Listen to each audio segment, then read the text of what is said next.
김현정의 뉴스 쇼.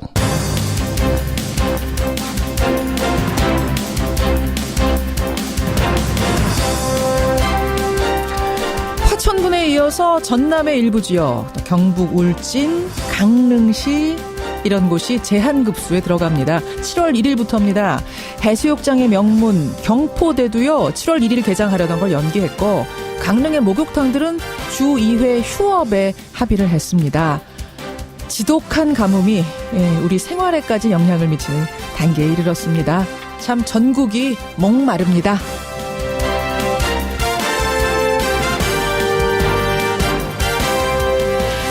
애청자 여러분 안녕하십니까. 이 타는 목마름에 시원한 단비를 내려줘도 모자를 판에 우리 정치판 보면 더 타들어갑니다. 어제 국회 정상화를 위해서 4당 원내대표가 모였지만 추경 논의를 이어간다. 이 한 문구에 걸려서 합의가 결렬됐습니다. 여당 원내대표가 어제 눈물을 글썽이던데요. 그 눈물까지 글썽였던 우원식 원내대표 잠시 후 첫 순서로 연결을 해보죠. 금요일 아침 김현정의 뉴스쇼 출발합니다.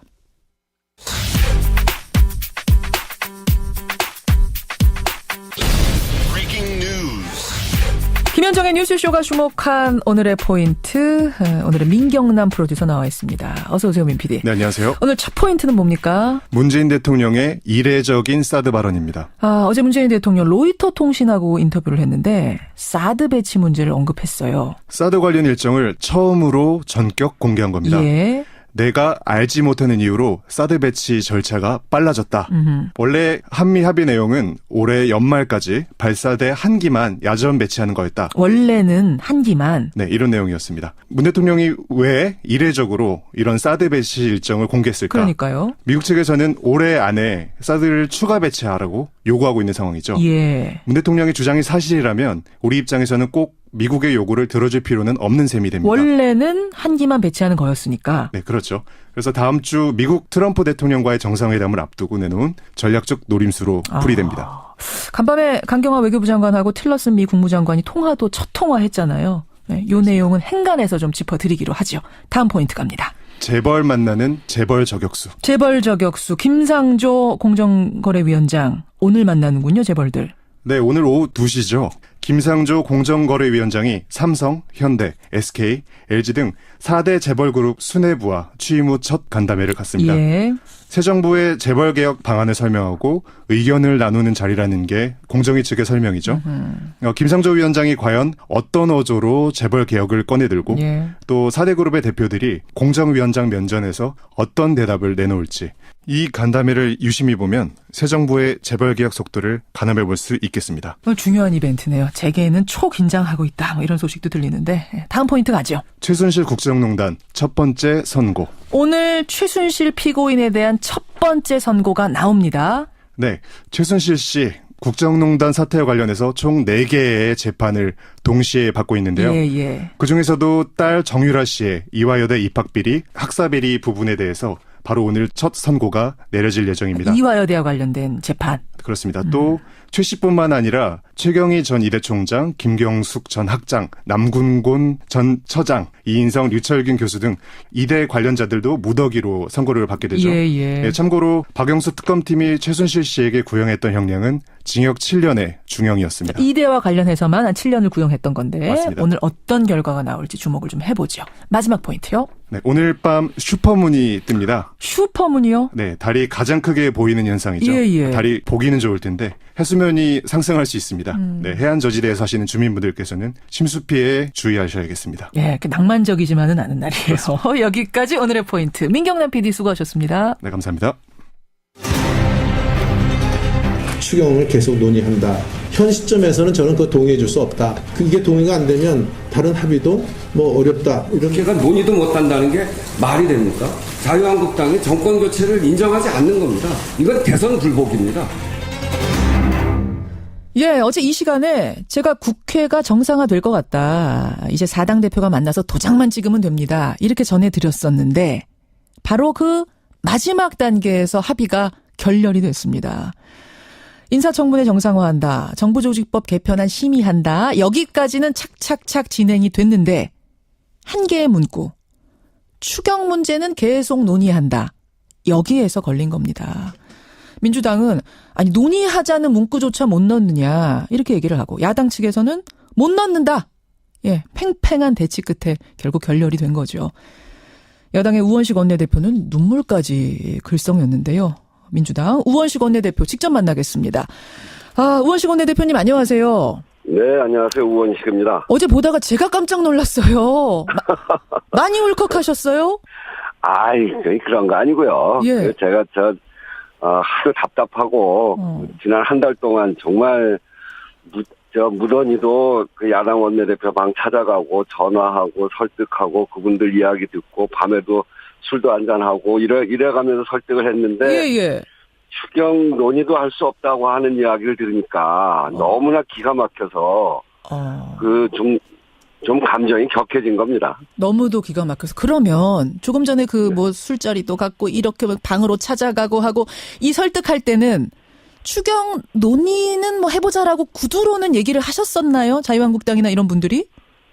추경에 대해서 자유한국당은 반대를 했죠. 예. 반대를 했는데 그걸 설득하기 위해서 그렇게 찾아다니고 또 이야기도 듣기도 하고 저도 설명도 하고 그런 거고 그런 과정에서 바른정당과 국민의당은 상당히 이동을 해서 추경 심의에 그 긍정적인 반응을 보이고 그렇게 해서 거의 자유한국당만 조금만 바꿔주시면 할 수 있는 단계까지 좀 왔다고 생각을 했는데 그 심의는커녕 논의도 못한다고 끝까지 그러니까 이 지금 추경이라고 하는 거는 뭐 문재인 대통령이 일자리 대통령 이렇게 본인을 규정하면서 또 우리 정부를 일자리를 만드는 정부가 돼야 된다 이렇게 규정하면서 가장 중요한 사업으로 지금 내걸고 있지 않습니까? 1호 공약이었죠 사실상. 근데 그거 1호 공약이어서 중요한 게 아니고 그러니까 제가 지난 4년 동안 을지로위원회를 하면서 우리 국민들의 현장 바닥을 4년 동안 다지지 않았습니까? 정말 일자리는 형편없는 수준, 비정규직 거의 1,000만에 가까이 돼 있고 자영업 600만 자영업자의 삶도 정말 무너져 있습니다. 그리고 민생은 거의 도탄에 빠져 있는 지경이고 그래서 이렇게 일자리와 민생을 위한 추경을 만드는 일은 정말 반가운 일이고 꼭 해야 되는 일이거든요. 이건 무슨 저희 당이나 문재인 정부를 위해서 하는 일이 아니라 국민을 위해서 꼭 해야 되는 일이라고 생각하고 있는데 그렇게 설득을 해왔는데 마지막에 안 되니까 끝까지 안 되니까 저도 한 달 동안 그 노력도 수포로 돌아갔을 뿐 아니라 정말 국민들에게 필요한 국민들의 이런 도탄에 빠진 삶 정말 절박한 청년들의 꿈 이런 것들을 그래도 좀 살려내기 위한 단초가 이건데 이걸 끝까지 막으니까 그래서 정말 속상하더라고요. 속상해서 어제 뭐라고 하셨냐면은 이제 울컥하시면서 을도 이런 을이 없다 그러셨어요. 아니 근데 10년 야당하다가 이제 여당 되셨는데 저는 좀 갑 위치가 되신 줄 알았는데 여전히 을입니까? 집권 여당 원내대표라는 게 이게 뭐 절대 다수당이 되면은 갑이죠.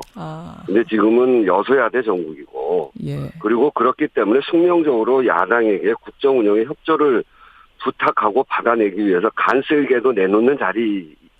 간쓸게도 내놓는 그런 자리가 되어 있는 겁니다. 그래요. 여소야대. 그리고 전례 없는 원내 4당 체제라는 어려운 조건 속에서 3명의 협상 파트너를 상대하는 일이 쉽지 않은 일이고, 근데 더구나 무조건 반대만 외치는 당이 하나 있어서, 이 협상 과정이 너무 어렵다는 제 심정을 말씀드린 거죠.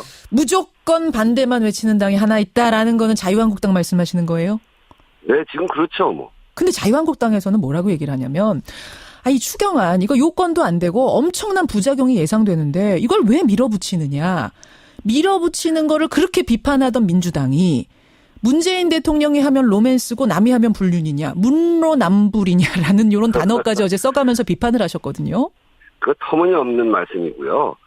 그분들이 집권하고 있을 때 박근혜 정권 때 첫 해에 추경안을 내놨고 그 추경안은 국회로 온 지 5일 만에 상정을 해서 19일 만에 저희가 통과시켰습니다. 그리고 그것이 세 번이나 추경을 냈고요. 올해도 작년 연말부터 올해 초에 들어서 정말 민생이 어렵기 때문에 그분들이 여당 여당하고 있는 단계에서 추경이 필요하다고까지 이야기하지 않았습니까? 아하. 그렇게 이야기하시던 분들이고 예. 실제 저희는 그 과정에서 추경이 필요할 때는 협조를 했습니다. 예. 그런데 지금 완전히 그 전에 저희가 그렇게 5일 만에 상정해서 19일 만에 통과시키고 했던 그런 그 추경에 대해서 이제는 요건이 안 된다는 거예요. 이게 말이 안 되는 소리죠. 일자리만을 딱 적시에 타겟으로 한 추경, 요건 요건이 안 된다. 그렇기 때문에 안 된다라고 얘기를 하시던데.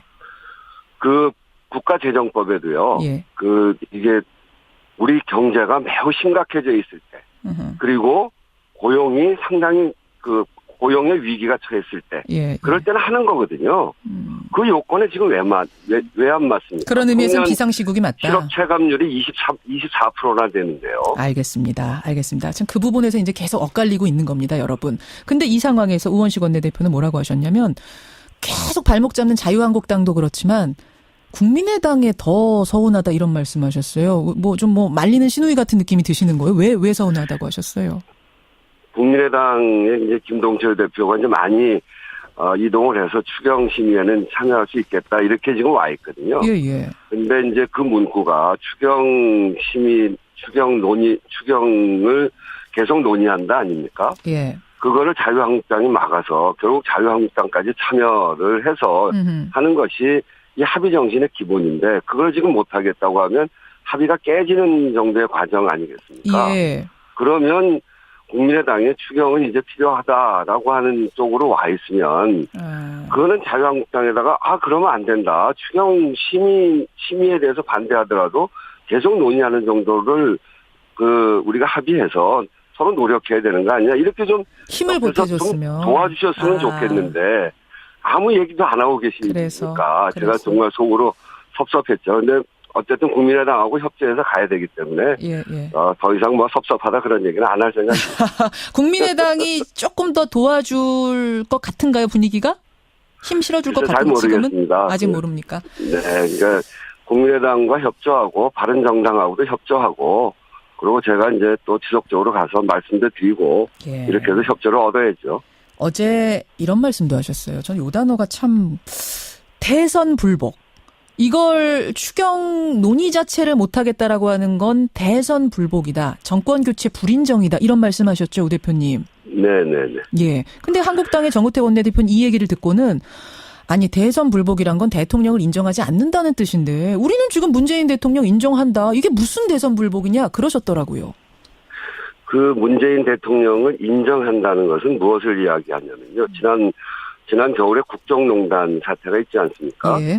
그 국정농단에 대해서 국민들이 분노했던 가장 기저에는 국민들의 삶의 문제입니다. 너무너무 살기가 어렵고 그런데 권력을 가진 자들이 국정을 농단하고 있고 이래서 분노하고 거리로 나와서 촛불을 들은 거거든요. 예. 그렇게 해서 대선을 치렀고 그래서 만들어진 정권 아닙니까? 그래서 이 정권은 그 첫 번째가 일자리를 만들고 민생을 회복시키겠다는 겁니다. 예. 새로운 정부의 가장 중점 사업이고 대통령도 일자리 대통령이라고 이야기하시고 이런 건데 그 추경을 지금 하는 거 아닙니까? 예.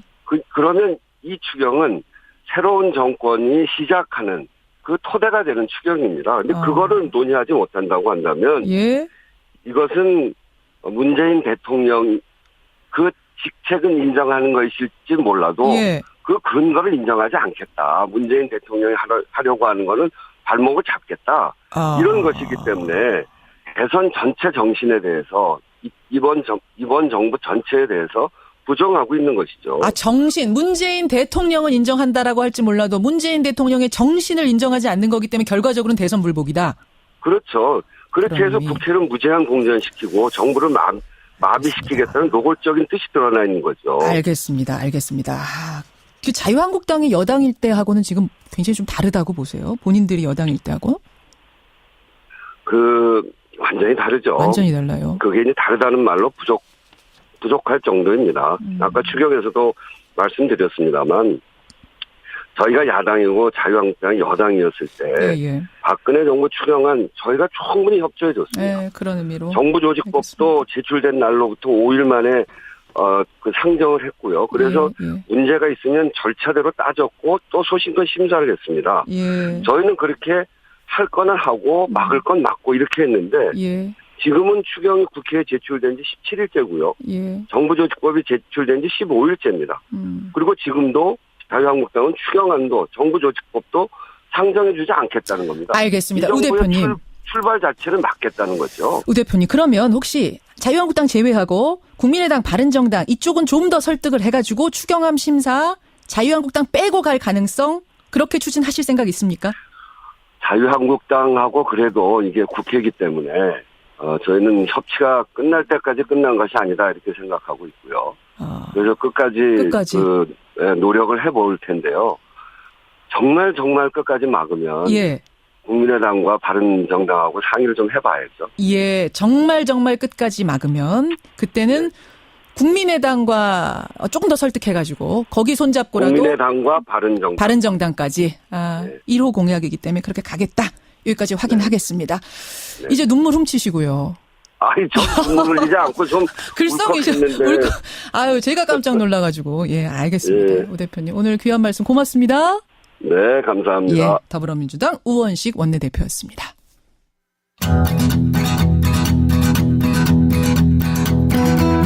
김현정의 뉴스쇼는 청취자 여러분의 참여로 이루어집니다. 트위터, 페이스북, 레인보우 게시판, 그리고 단문 50원, 장문 100원의 유료 문자 샵 1212, 우물정 1212 통해 참여하실 수 있습니다. 김현정의 뉴스쇼, 여러분과 함께 만듭니다. 김성환의 행가 시사평론가 김성환 씨 나오셨습니다. 네, 안녕하세요. 오늘 행간에서는 제가 아까 예고까지 했어요. 네네. 강경화 외교부 장관 드디어 미국하고 통화가 됐네요. 네, 그렇습니다. 틸러슨 미 국무장관과 어제 이제 밤에 통화가 이루어졌는데요. 그러니까 취임한 지 사흘이 지나도록 미국 국무장관과 전화 일정도 못 잡는다. 통화 일정도 못 잡는다. 그래서 여러 우려의 목소리가 나왔었는데요. 물론 여러분들이 아니 뭐 미국하고 통화하는 게 뭐가 그렇게 대단하다고 거기에다가 날짜 세가면서 목숨을 거냐 하실지 모르지만 사실상은 미국과의 첫 통화, 항상 첫 통화는 미국하고 있는 게 이제 관례였기 때문에 네, 맞습니다. 그게 안 이루어지고 결국 일본하고 먼저 통화하니까 이거 뭔가 한미동맹에 삐걱거리는 거 있는 거 아니야? 미국이 뭔가 좀 우리를 꺼려하는 거 아니야? 언짢긴 했거든요. 신경이 쓰이긴 했거든요. 결국 이루어졌군요.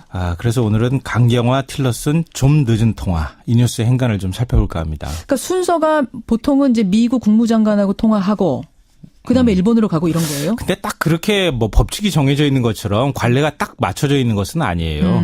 윤명세 전 외교부 장관 같은 경우에는 미국도 아니고 일본과 먼저 통화를 했었거든요. 그 당시에도. 항상 뭐 미국이 우선은 아닌데 미국과 우리는 아무래도 맹방, 혈맹이라고 하잖아요. 또 한미 관계가 그 어느 때보다 중요한 때이기 때문에 미국과 아무래도 먼저서 통하는 게 좋지 않겠느냐. 이제 이런 의견이 나왔었거든요. 우리는 이제 혈맹이라고 하는데 요새 미국이 우리를 그렇게 생각하는지는 모르겠어요. 일본에 가서 지난번에 일본은 중요한 뭐 우리의 친구다라고 하면서 한국은 파트너다 이런 표현 써서 뭐 미국이 일본을 더 중시하고 있는 건 분명하죠. 우리가 더 미국을 더 중시하고 있는 건 분명하기도 한 것 같고. 하여튼 뭐 복잡하게 꼬여 있긴 하지만 그래서 강경화 외교부 장관이 틸러슨 국무장관하고 빨리 좀 통화해야 되는 것 아니냐. 여러 우려의 목소리가 나왔는데 결국 통화가 이루어졌습니다. 그래요. 강경화 틸러슨 전화 통화. 이 뉴스의 배경 행간엔 뭐가 숨어 있습니까? 첫 번째 행간은 강경화 장관이 유엔 베테랑 출신이었지입니다. 그런 생각이 먼저 드셨어요? 강 장관이 누굽니까? 유엔 사무총장 정책 특보 출신이잖아요. 그렇죠. 인사청문회 과정에서 뭐 여러 위장전임이라든가 부동산 문제 이런 이제 문제 때문에 잡음이 좀 일기는 했지만 역대 외교부 장관이나 반기문 전 유엔 사무총장까지 외교부 장관으로 최적임자다 추천을 했을 정도로 다자 외교에는 강점이 좀 있습니다. 강점이 다자 외교예요. 그럼요. 한 번도 못 만나본 사람하고 여러 번 얼굴 마주친 사람, 여러 국가들의 어떤 사람들을 알고 있다고 하는 것은 엄청난 자산일 수 있거든요. 그러니까 이분의 능력을 우려하는 분들도 대북 관계 요쪽을 잘 알 것인가 요거를 염려는 했습니다만 다자 외교에 있어서 인정을 했던 사람이니까. 맞아요. 근데 아니나 다를까 어제 틸러슨 장관과 25분간 통화가 이루어졌는데요. 가장 눈에 띄었던 부분은 별도의 통역 없이 1대1로 거침없이 대화를 주고받았다는 겁니다. 외교부 장관이면 다 그런 거 아니에요? 그런 건 아니에요. 외교부 장관이라고 해서 이 일반적인 회담이나 뭐 이런 거 할 때 아주 예민하게 단어들이 오고 가고 있기 때문에 예. 그건 통역을 써야 돼요. 그래요? 예. 근데 강 장관은 미국인보다 더 영어를 잘하기로 유명하잖아요. 미국인보다 더 잘해요? 원래 우리나라 온 외국인 중에서 예. 우리나라 사람보다 말 더 잘하는 사람 같다는 느낌 받는 사람도 있잖아요. 그렇군요. 그러니까 통역이 없다는 말이 이게 굉장히 중요한데요. 외교적인 거에서. 예. 사실 외교에 있어서는 서로 간에 상대방의 감정의 흐름들 그걸 예민하게 읽는 게 굉장히 중요하잖아요. 그렇죠. 예를 들면 우리가 대화를 할 때도 예. 살짝 토라졌어. 그 토라진 감정을 읽고 그 사람한테 그 감정에 대해서 살짝 이렇게 돌아가면서 애들러 표현하거나 이런 게 굉장히 중요해요. 뉘앙스라는 게 있거든요. 그걸 네. 읽느냐 못 읽느냐의 차이가 있거든요. 그거는 읽어내기가 굉장히 어려운 맞아요. 거거든요. 맞아요. 그런 면에서 이 강 장관은 굉장히 큰 강점을 갖고 있는 장관이라는 게 이번에 확인이 됐다고 볼 수 있을 것 같아요. 그렇군요. 예. 두 번째 행간은 뭡니까? 두 번째 행간은 두 가지 공감이 이루어진 점을 주목할 필요가 있다입니다. 두 가지 어떤 공감입니까? 우선 어제 통화에서 가장 큰 소득은 사드 문제에 관한 오해를 또 풀었다는 겁니다. 그래요? 이거 풀어도 계속 오해가 있다고 언론에서 얘기를 하고 있기 때문에 예. 그렇긴 하지만 일단은 어제 그 틸러슨 장관의 말을 보면 확실히 오해가 일단은 풀린 것 같습니다. 뭐라고 했길래요? 예, 강 장관이 환경 영향 평가에 대해서 미국 내에서 사실은 우려의 목소리가 나오고 있다는 언론 보도가 굉장히 많았었잖아요. 그게 사드를 중단하려고 하는 의도가 아니라 예. 민주적 절차와 정당성을 담보하려고 하는 목적이었다. 이렇게 설명을 하니까 틸러슨 장관이 동의를 하면서 한국 내 민주적 절차를 존중한다 이렇게 밝혔습니다. 그 단어가 나왔어요? 네네. 한국 내 민주적 절차. 그러니까 너희들은 환경 영향 평가라는 걸 받아야 되는구나. 그걸 예. 인정한 거예요. 그럼 예, 일단 그렇죠. 틸러스 장관 선에서는 예. 그러니까 미국 내에서 그동안에 이거 사드 배치 안 하려고 하는 건 그런 이른바 꼼수 아니야? 이런 계속 것처럼 의심했죠. 네, 의심했는데 그게 일단 풀렸다는 거고요. 또 하나는 한미 정상회담 전에 파이널 터치 그러니까 사전 정지 작업으로 사전 접촉을 하기로 합의했다는 점입니다. 예. 강 장관이 한미 정상회담 전에 파이널 터치를 하는 게 좋겠다 이렇게 얘기를 하니까 예. 틸러슨 장관이 그것은 중요한 이야기다. 보좌진을 통해 일정을 조율하자 이렇게 화답을 했습니다. 예. 그러니까 필요에 따라서 강 장관이 미국을 직접 방문하는 방안도 검토를 한다고 하는데요. 강 장관이 이 정상회담 굉장히 중요한 정상회담 전에 외교부 장관으로서의 존재감을 보여줬다 이렇게 평가할 수 있을 것 같습니다. 첫 통화 성공적으로 이루어졌다라는 두 번째 행간. 세 번째는 뭡니까? 마지막 세 번째 행간은 불안을 조장할 필요가 없다입니다. 이건 무슨 말씀이세요? 우리나라 일부 보수 언론 요즘 보도태도 보면요. 한미 간에 엄청난 긴장, 엄청난 갈등이 있는 것처럼 자꾸 긁어부스럼을 만드는 것 같은 보도태도를 보이거든요. 이제 문정인 특보 발언 같은 거 크게 이슈화된 부분들 네, 말씀하시는 그것도 거예요? 사실은 굳이 그렇게까지 얘기 안 해도 되는데 트럼프가 환경 영향 평가 문제에 대해서 경로했다, 욕설까지 했다, 예. 이러면서 마치 상황이 진노한 것처럼 보도하는 그런 보도태도도 있거든요. 예. 근데 우리는 왜 항상 미국의 태도에 맞춰줘야 하는 그런 나라는 아니잖아요. 너무 사대주의적 사고가 있는 것 아닐까 이런 우려도 있는데요. 사실 내용적으로 보자면 한미 간에는 큰 이견이 없습니다. 방금 전에 사드 문제 말씀드렸죠. 예. 북핵 반대하죠. 원비어 사망 같이 규탄하고 있죠. 만약 서로 간에 이견이 있다면 그건 외교력으로 풀면 되죠. 설득하고 믿음을 주고 이런 시간이 좀 필요한 거거든요. 그래요. 그러니까 강경화 외교부 장관이 시험대에 섰고 잘 해내리라고 앞으로 좀 믿고 싶습니다. 여기까지 오늘의 행간 김성환 씨 수고하셨습니다. 네, 고맙습니다. 청취자 박필리님, 우원식 원내대표가 고생한 얘기 들으니까 저도 울컥합니다. 하시는 분이 있는가 하면 4825님은 그렇다고 대선 불복이란 단어까지는 아닌 것 같습니다. 야당하고 계속 기싸움 해야 되는 건 여당의 숙명입니다. 받아들이십시오라는 의견도 들어옵니다. 예, 1부 여기서 줄이고요. 통신비 인하 어떻게 발표되는지 좀 구체적으로 알려달라는 문자들 들어옵니다. 2부에서 자세히 알려드릴게요.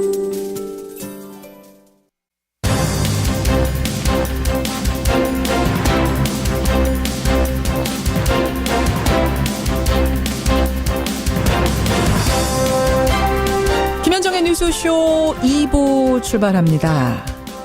선택 약정요금 할인율을 20에서 25%로 올린다. 65세 이상 중에 기초연금 수급자와 저소득층에 대해서는 11,000원 요금 할인을 해준다. 이게 어제 발표한 통신비 인하 방안의 핵심 골자입니다. 말이 좀 어렵죠. 나는 이게 해당이 되는 건가 안 되는 건가? 해당이 된다면 혜택을 얼마나 받는 건가? 헷갈리는 분들이 많으실 거예요. 그나마 이것도 지금 통신사에선 반발이 대단합니다. 오늘 첫 순서 이 문제 한번 꼼꼼히 짚어보겠습니다. 금요일에 코너 훅뉴스도 있습니다. 박정희 탄생 100주년 기념 우표. 예, 이게 되느냐 마느냐 지난해부터 말이 많았는데 결국 우정사업본부는 원래대로 추진을 한답니다. 그러자 반발이 거센데요. 정권도 바뀌었고 국민 여론도 좋지 않은데 왜 이것을 계속 밀고 나가려고 하는 건가? 권민철 기자가 깊숙이 취재해봤습니다. 오늘 와이뉴스에서는 국민의당 박주선 대표는 왜 홍준표 전 지사의 따귀를 언급했을까? 이게 주제라고 합니다. 무슨 얘기인지 확인하시고요. 화제 인터뷰에서는 이효리 버키 챌린지라는 거를 실시하고 있는 마을이 있습니다. 충남 서천군인데 장안의 화제네요. 무슨 얘기인지 들어보시죠. 50원의 단문 100원의 장문 유료 문자 샵 1212 카톡 레인보우까지 열어놓고 출발합니다. 예, 어제 국정기획위원회가 통신요금 인하 방안을 발표했습니다. 기본료 폐지까지 기대했던 사람들이 많다 보니까 좀 실망의 목소리가 있죠. 하지만 통신사는 통신사대로 아니 왜 정부가 일방적으로 요금 인하를 강요하느냐. 이 정도 가지고 이 정도도 우리는 받아들일 수가 없다. 정부 상대로 소송을 걸겠다. 크게 반발을 하고 있습니다. 자, 통신요금 인하 방안 도대체 어떻게 나온 건지 자세히 한번 들여다보죠. 참여연대 민생희망본부 심현덕 간사 연결이 되어 있습니다. 심 간사님 안녕하세요. 네, 안녕하세요. 어제 발표한 내용부터 좀 들여다보겠습니다. 먼저 첫 번째가 선택 약정 요금 할인율을 현행 20%에서 25%로 올린다. 이게 무슨 말입니까? 네, 핸드폰 살 때 우리 핸드폰 사줘서 감사합니다. 또 우리 통신사 2년 동안 이용 약속을 해주신 거 감사합니다 하면서 단말기 보조금 주잖아요. 보조금 주죠. 네, 근데 그것을 그 자리에서 현금으로 혹은 이제 단말기 그 가격 인하 비용으로 받을 것이냐. 네, 아니면 2년 동안 쓰는 거에 대해서 요금 할인을 해주겠느냐. 이 두 가지를 선택할 수 있어요. 맞아요. 통신사랑 할인인데요. 계약 맞을 때 네. 휴대폰 단말기 보조금 받으실래요? 아니면 2년간 우리 통신사 계속 쓰는 걸로 약정하고 요금 할인 받으실래요? 이렇게 선택하세요 하죠. 네, 이 자격이 되는 게 첫 번째 핸드폰을 신규 가입할 때, 신규 단말기를 살 때 그렇게 되고요. 예. 그다음에 두 번째는 그렇게 해서 과거에 보조금을 받았는데 24개월 다 지나서 이제 약정이 풀렸어요. 근데도 여전히 이 단말기는 쓸만하잖아요. 예. 그렇게 해서 다시 통신사와 다시 재약정하겠다 할 때 또 20% 감면을 받을 수 있었어요. 아하. 그렇게 해서 지금 대상자가 한 1,900만 명 정도 돼요. 예. 이분들한테 20% 할인해 주던 걸 25%로 올린다.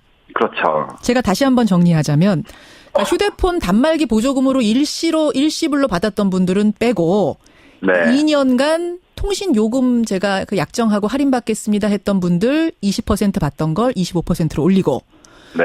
이게 다 끝나가지고 지금은 그냥 원래대로 내고 있는 분들이 저 다시 2년 약정하겠습니다 이 통신사랑 이럴 경우엔 또 이분들도 25% 받을 수 있고 그렇죠. 그렇게 되는 거군요.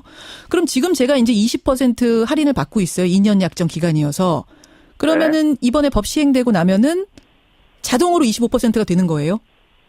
과거에 12%에서 시작했다가 지금 20%로 올렸고 다시 25%로 또 올리는 거예요. 예. 네, 과거의 전력을 보면 이게 위약금이 결부가 돼요. 예. 네, 그래서 자동적으로 그렇게 퍼센티지가 높아지진 않고요. 예. 저 지금 20% 받던 거 25%로 높이겠습니다라고 해야 신청을 해야 되는 의사표시가 있어야 네, 가능할 것으로 봅니다. 그래요.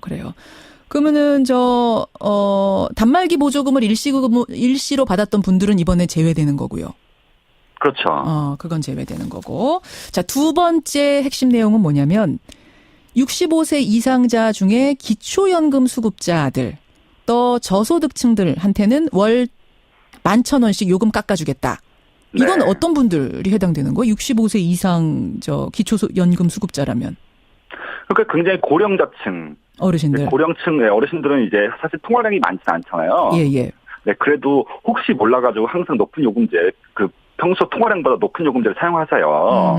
그리고 그것이 어떻게 자기가 통신 과소비를 하고 있는 건지 잘 인지가 좀 떨어지기도 하고요. 예. 그래서 그런 분들이 부담이 크고 부당하게 높은 요금을 받는다라는 그런 많은 비판이 있었거든요. 예. 그래서 정부가 이번에 11,000원씩 요금 감면하기로 한 겁니다. 그분들한테는. 근데 여러분 65세 이상이라고 해서 다 되는 건 아니고요. 본인 및 배우자의 소득 인정액이 본인만 벌 경우에는 119만 원. 부부 합산해서는 190만 원 이하가 돼야 기초연금 수급자에 해당합니다. 이런 분들에 해당이 돼요. 이렇게 되면 소비자들이 얼마 정도 혜택을 보는 게 됩니까? 정부는 연 4조 6천억 원의 경감이 가능하다고 보고 있는데, 네. 어르신과 저소득층 요금 감면은 본인이 신청하지 않아도 자동적으로 되는 거니까 정말 그렇게 요금 감면이 될 것 같아요. 그게 5천억 정도 되고요. 네, 선택 약정 할인 같은 경우에는 아까 말씀드렸듯이 본인이 신청해야 되는 거고, 그렇죠. 지금도 약 1,000만 명 정도 지금 이 혜택을 보고 있는데, 사실은 1,000만 명이 더 혜택을 볼 수 있음에도 불구하고 신청을 않고 있어요. 홍보 부족이나 내지 인식 부족으로요.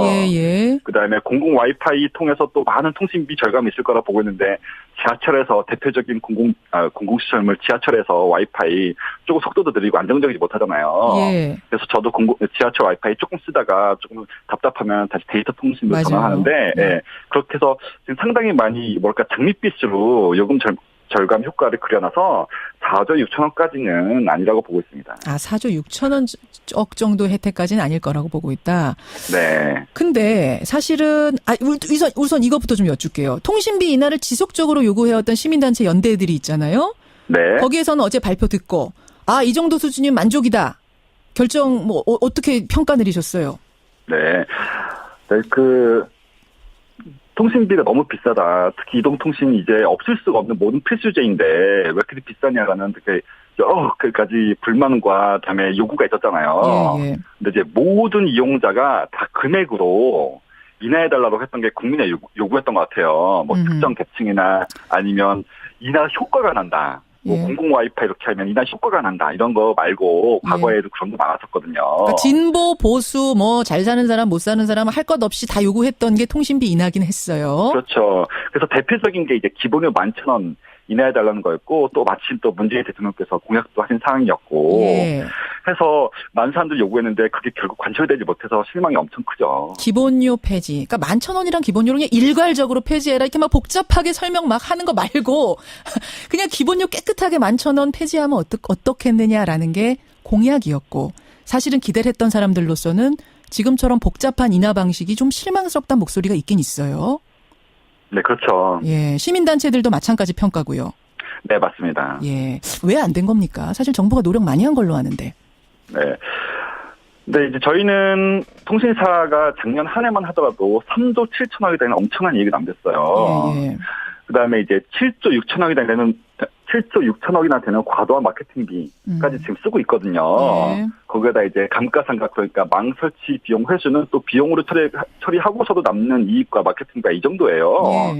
거기에다가 추가적인 경영 효율화까지 가면 저희는 기본료 폐지가 충분히 가능하다고 봤는데요. 정부, 특히 미래부가 통신사들의 강한 반발을 결국 굴복한 것 같아요. 결국은 통신사는 근데 주장이 뭐냐면, 사기업에다가 어떻게 억지로 이렇게 강요를 하느냐. 자꾸 이렇게 강요를 할 정부가 근거도 없을 뿐만 아니라 이런 식으로 우리 자꾸 강요를 하면 지금 5G로 개발을 해야 되는데, 더 투자를 해야 되는데 투자할 여건이 안 된다. 호소를 하고 결국 어제 발표안 가지고도 소송을 간답니다. 어떻게 생각하세요? 네. 일단 휴대전화가 어떤 재화를 바라보느냐의 시각차 때문에 이런 문제가 생기는 건데요. 시각차요? 네. 재화나 서비스는 타치제에서 보통제 다시 필수제로 넘어가는 단청 과정을 거쳐요. 이동통신 같은 경우에는 과거에 카폰으로 상징되는 굉장히 사치품, 부유층 전유물이었다가 이제는 모든 사람이 다 가져야 되는 현대인의 필수품이 되잖아요. 거기에다 경쟁제도 없어요. 다시 말해서 이제 와서 다시 삐삐를 쓰거나 아니면 무전기를 들고 다닐 수도 없잖아요. 그래서 이제 필수제 지위에 오르면 그만큼 공공성 강화, 다시 말해서 모든 사람이 저렴하고 또 안정적인 서비스를 받아야 된다라는 그런 요구가 있겠 마련이에요. 도시가스나 내지는 버스나 택시도 전부 다 민영회사가 운영하고 있지만 이것이 필수제다, 공공재다라는 인정을 받으면서 정부의 많은 통제가 있어서 가격 조금 올릴 때마다 뉴스에 나오고 정부가 이 가격 올리는 것이 합당하냐 마느냐 이렇게 또 심사도 하고 하잖아요. 버스 그렇죠. 네, 이동통신도 거의 그 정도 반열에 오른 거죠. 그 해야 된다는 말씀이시군요. 이렇게 사기업이다라고 주장하기는 어렵단 말씀이시군요. 네, 그럼요. 그러면은 기본료 폐지까지 가려면 갈 수도 있었다고 보세요? 그럼요. 가려면 갈 수도 있었죠. 근데 이게 법적 대응까지 들어가게 되면 법적으로는 좀 어려운 거 아닙니까? 더 강요하기가? 네, 일단은 통신은 기본적으로 라이센스, 다시 말해서 허가 사업이라서 예. 허가 요건이나 내지는 주파수 경매할 때 여러 가지 조건을 결부시킬 수 있어요. 네, 예. 그렇게 가능하고요. 그다음에 지금까지 그 기본료가 과거 96년에 27,000원이었다가 지금 현재 11,000원까지 순차적으로 인하되는데 예. 인하됐을 때는 통신사와 정부가 합의로 그렇게 조금씩 인하했어요. 그래서 지금 11,000원이 된 거고요. 예. 그거는 지금 유효해요. 아니면 지금 현 상태에서 기본을 없앤다면 이렇게 할 수 있어요. 예. 그 SK텔레콤이 신규 요금제를 출시하거나 혹은 기존 요금제를 인상시킬 때는 정부로부터 인가를 받아야 돼요. 알겠습니다. 그 말씀은 그러니까 얼마든지 기본료 지금도 폐지할 수 있고 법적으로도 그렇게 주장할 근거는 없다라는 게 시민단체의 판단이란 말씀. 네, 맞습니다. 자, 여러분 어떻게 생각하십니까? 지금 설명 들으시고 여러분의 문자 열어놓고 여기까지 말씀 나누도록 하죠. 간사님 고맙습니다. 네, 감사합니다. 참여연대 민생희망본부 심현덕 간사였습니다.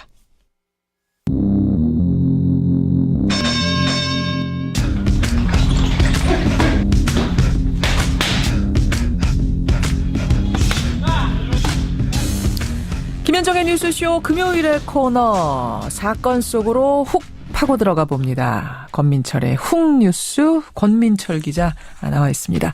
어서 오세요, 권 기자. 네, 안녕하세요. 오늘 훅뉴스 무슨 얘기를 좀 해볼까요? 일단 어제 서울 세종로 앞 상황을 듣고 시작하겠습니다. 예. 우정사업본부는 박정희 100주년 기종목표 발행 계획을 철회하라! 논란을 자처. 어제의 상황이에요? 네, 그렇습니다. 요새 다시 논란이 되고 있는 그 박정희 우표 발행 문제, 그게 주제네요? 네네. 우표의 정식 명칭은 박정희 대통령 탄생 100돌 기념 우표입니다. 탄생 100돌. 그렇습니다. 이제 시민단체 또 공무원 노조 이런 분들이 우표 발행 처리를 요구를 했는데 이 우표는 작년에 우정사업본부가 발행을 예고를 했었는데요. 예. 시대착오적이다 이런 여러 반대에도 불구하고 지금 발행을 강행하고 있습니다. 그렇군요. 특히 이게 박근혜 정권 시대에 적폐로도 꼽히는 건데요. 정권 교체에도 불구하고 달라지지가 않고 있습니다. 아하. 대체 무슨 일이 있길래 이런 일이 벌어지는지 추적을 해봤습니다. 이게 알고 있기로는 구미시청이 우표 발행을 요청했다. 그래서 시작이 됐다. 이거 아닙니까? 그렇습니다. 우표 발행은 통상 우정사업본부가 사전에 수요 조사 과정을 거칩니다. 예. 박정희 우표도 작년에 구미시청이 발행을 요청을 했습니다. 따라서 이 자체로는 특혜는 아닙니다. 우표 발행을 요청하면 무조건 들어주는 거예요? 아닙니다. 우표 발행은 우정사업본부 내에요. 우표 발행 심의위원회라는 별도의 기구를 통해서 심의를 해서 결정을 합니다. 심의를 해서. 네, 따라서 때로는 발행을 불허하기도 합니다. 실제 작년에도요. 백범 김구 기념관에서 백범일지 출간 70주년 기념 우표를 신청을 했는데 예. 이건 받아들여지지가 않았습니다. 백범일지 출간 70주년 우표는 안 되고 박정희 탄생 100돌 우표는 되고 네. 이렇게 된 상황이에요. 그런 거죠. 어떻게 해서 이런 결정이 나왔죠? 우표 발행 심의위원회 이야기를 먼저 해야 될 것 같은데요. 이 위원회는 17명으로 구성이 됐습니다. 작년 이거를 결정할 때 9명이 이 위원으로 참석을 했는데요. 예. 박정희 우표는 만장일치로 가결이 됐습니다. 어허. 하지만 백범 우표는 5명이 반대를 해서 결국 부결이 됐습니다. 백범 김구 기념관 측 이야기 한번 들어보시죠. 예. 백범일지도 출간 100주년일 때 아니면 50주년, 100주년, 150주년 이렇게 단위를 좀 끊어서 신청해 주셨으면 좋겠다라고 말을 하셔서 70주년이어서 안 된다? 네. 그런데 사실 이게 말이 안 됩니다. 왜냐하면 이미 60주년 기념 우표라든가 이런 게 이미 발행이 몇 번 됐었거든요. 그래요? 그래서 이번에는 우정사업본부에게 직접 이유를 물어봤습니다. 예. 그랬더니 다른 이유를 대던데 한번 들어보시죠. 네, 2015년 8월 4일 날 김구 선생님이 한번 나오셨었고 광복을 기념하면서 이제 김구 선생님하고 같이 얼굴이 나온 거죠. 그래서 이렇게 발행된 사례도 있었습니다. 이게 무슨 말이에요? 그러니까 백범을 소재로 한 우표도 과거에 발행된 적이 있다. 따라서 이번엔 그러지 않았다. 이런 얘기인데요. 하지만 그렇게 따지면은요. 박정희를 소재로 한 우표는 과거에 19번이나 발행이 됐었거든요. 아하. 설명이 뭔가 좀 앞뒤가 안 맞는 느낌은 드네요. 네네. 앞서 말씀드린 우표 발행 심의위원회가 이 표결로 결정을 하기 때문에 그때그때 기준이 좀 다른 것 같습니다. 그렇다면 심의위원회가 당시 어떤 과정을 거쳐서 만장일치로 탄생 100돌 우표를 결정했는지 이게 중요한 거군요. 네. 우정사업본부는 심의위원회 누가 참석을 했는지 실명을 공개하지 않고 있습니다. 개인정보 때문이라고 하더군요. 그래요. 하지만 제가 참석자 실명이 담긴 명단을 입수를 했는데요. 바로 이겁니다. 명단이. 바로 옆에 보면 이력 같은 게 좀 나와 있죠. 그러네요. 예. 어떻게 입수하셨어요? 박정희 우표 발행 문제는 민주당의 신경민 의원이 지난해부터 줄곧 문제를 삼아왔던 문제거든요. 맞습니다. 신 의원 보좌진들이 옆에 나와 있는 이력사항, 나이 이런 것들을 실마리로 실명을 찾아냈습니다. 찾아낸 거군요. 네, 그래서 이 사람들을 과거를 파악을 해보니까 어떤 사람은 김기춘 전 대통령 비서실장의 국회의원 시절 보좌관이었던 것으로 확인이 됐습니다. 그래서 박정희 우표 발행에 혹시 김기춘 씨의 입김이 있었지 않았냐 이런 생각이 들었어요. 그 사람과 여러 차례 좀 통화를 시도를 했습니다. 그 심의위원하고? 네. 비서실 또 홍보팀 이런 데 메모를 남겼지만 끝내 입장을 듣지는 못했습니다. 다른 사람들은 어떤가요? 옛 새누리당 고위 당직자도 있었고요. 박근혜 정권 낙하산 인사들도 있었습니다. 그러니까 지금 보면은 위원들이 전부 옛 정권, 과거 정권 입맛에 맞는 일종의 코드 인사 같은 생각이 들어요. 네. 그렇지 않은 사람들도 물론 있기는 합니다. 하지만 그런 분들도요. 당시 시대 상황 때문에 그러니까 현직 대통령의 아버지 문제라서 반대해봤자 승산이 없기 때문에 이 박정희 우표 발행에 이견을 제시하지 않았다. 이렇게 이야기를 하더군요. 다른 위원의 이야기 한번 들어보시죠. 발언을 안 했죠. 왜요? 왜 그랬냐 하면은요. 뭐 고르고 그러는 거였는데 박정희를 반대한다고 그래서 그 반대가 치닫을 가능성이 거의 없다고 판단했어요. 박근혜 정권 시절이었고. 아주 목소리에서 난감함이 묻어나요. 그렇죠. 근데 이분 말씀은 그러니까 박근혜 정권 시절에 이거 반대해봤자 안 될 거다라고 말씀하셨는데 국정농단 사건 전에는 이렇게 생각을 했더라도 정권이 바뀐 이후에는 많은 국민들이 반대하니까 결정을 좀 번복하면 안 되는 겁니까? 그래서 우정사업본부 쪽에 저도 그 이야기를 줄기차게 좀 물어봤었는데요. 기념 우표가 이 수익자 행정행위다. 즉 상대가 있는 문제라서 우표 발행을 요청한 쪽 그러니까 구미시 쪽 의사 없이는 발행을 취소할 수 없다. 이런 이야기를 하더군요. 그럼 구미시청의 입장은 어떻습니까? 구미시청에도 항의 전화가 빗발치고 있다고 합니다. 하지만 우표 발행에 찬성하는 의견도 있기 때문에 구미시에서 먼저 발행 신청을 처리할 일은 없다. 이렇게 이야기를 하더군요. 구미시 담당자 이야기 한번 들어보시죠. 우리가 처리 요청하면 이제 뭐 그것도 중지될 수 있게 말하는 거는 뭐 어떻게 보면 이제 우리 구미시에다가 어떻게 좀 떠넘기는 그런 입장으로 저는 좀 받았는데.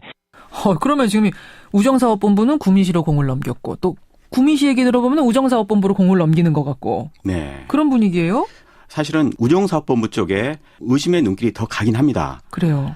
우정사업본부는 과거 재심 전례가 없다. 또 심의위원회 의결을 재심할 관련 근거도 없다. 이렇게 이야기를 하고 있습니다. 이 관련 근거라고 하는 거는 우표류 발행 업무 처리 세칙이라고 하는 건데요. 이 세칙을 굳이 근거로 얘기를 하자면요. 박정희 우표 자체가 나올 수도 없습니다. 어떤 건가요, 그 세칙이? 이 세칙 4조에는요. 이런 대목이 있거든요. 정치적 논쟁의 소지가 있는 소재는 우표 발행을 못하도록 한다. 논쟁이 벌어질 소지가 있으면 우표 발행 못한다라는 세칙이 분명히 써 있군요. 그렇습니다. 박정희야말로 우리나라에서 가장 첨예한 정치적인 논쟁의 소지가 아니겠습니까? 그럼 이거 불리할 때는 규정을 나몰라라 하고 유리할 때는 규정 들먹이고 좀 모순 아닙니까? 그렇습니다. 설사 이 재심 규정이 없다고 하더라도요. 재심이 원천적으로 불가능한 행정행위란 존재하지가 않겠죠. 이게 헌법도 아니고요. 그렇죠. 더욱이 많은 국민들이 반대하고 있는 그런 상황이지 않습니까? 이게 지금 국민들 여론이 어떤지 좀 객관적으로 조사된 게 있습니까? 그런 여론조사는 지금 없는데요. 다만 우정사업본부에만요. 지난 8일, 6월 8일 현재 209건의 반대 민원이 공식적으로 제기가 됐습니다. 그래요. 따라서 이걸 근거로 재심을 하려고 하면 얼마든지 할 수가 있겠죠. 하려고 마음을 먹으면 지금 못할 상황은 아니란 말씀. 그리고요. 한 심의위원 역시요. 이 재심을 못할 이유가 없다. 이렇게 제게 얘기를 했습니다. 한번 들어보시죠. 아니면 보통 그 재론을 또 하거든요. 재심도 할 수도 있고. 재심도 할 수 있습니까? 토론이란 거는 뭐 재토론을 할 수 있겠죠. 그러면 재심을 못하는 게 아니라 지금 안 하고 있는 상황이다. 근데 국민들의 반대 여론은 빗발치고 있고. 이걸 어떻게 해석해야 됩니까? 그래서 아까 제가 이제 구미시보다는 우정사업본부 쪽에 좀 의혹의 시선이 쏠린다 이런 말씀을 드렸는데 우표 발행의 최종 결정권자는 우정사업본부장이거든요. 그래서 이 우정사업본부장의 의혹의 시선도 지금 쏠리고 있는데요. 이 사람은 이 우정사업본부장은 2년 전에 공모를 통해서 선임이 됐는데요. 당시 박근혜 정권 실세 배경 덕분에 임명이 됐다 이런 설이 파다했습니다. 그래요? 한번 들어보시죠. 가장 큰 이유가 라인이기 때문이다. 그런 게 그런 소문은 상당히 많이 퍼져 있습니다. 우정사업본부장은 공모를 통해서 선출되지 않습니까? 예. 그때도 본부장이 될 가능성이 크다는 게 상당히 많이 퍼져 있었거든요. 누구누구 라인이라는 설이 파다했다. 네, 그렇습니다. 이 우정사업본부장은 특히 남유진 구미시장과는 고등학교 또 대학교 동문 관계로 밝혀졌습니다. 그래서인지요. 우정사업본부장이 박정희 우표 발행을 위해서 없던 규정까지 만들었다. 이런 의혹도 제기가 된 적이 있습니다. 이게 무슨 말입니까? 없던 규정이요? 예, 앞서 말씀드린 그 관련 규정 세 칙 있죠. 예. 이 관련 규정은요. 구미 씨가 박정희 우표 그 신청을 하기 직전에 개정이 됐거든요.